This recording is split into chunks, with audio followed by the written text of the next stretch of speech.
وانا واقف دلوقتي في ميدان التحرير. في دلوقتي مجمع اهو، مجمع من ميدان التحرير اهو هناك. في هنا زي ما انتم شايفين الورق في كل حته. المظاهره هناك شغاله اهي. المدرعات موجوده في كل مكان هنا، المدرعات زي ما انتم شايفين. الشوارع كلها مقفوله هناك اهي.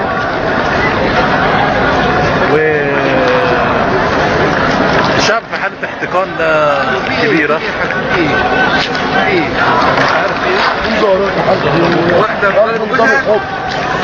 واحدة ضرب جوزها؟ لا ده جوزها اللي ضربها. طب ما تصلحوهم على بعض. هنصالحهم دلوقتي. طب ومستنيين ايه؟ بقى 4 ايام على الحال دوت، وربنا يقول حكم من اهلها وحكم من اهله. صلحوهم على بعض، ما تخلوش الناس علينا كده. لا ما اصله دلوقتي بقى 2. مين الاثنين؟ هو ومراته؟ هو لا هو وابن عمته.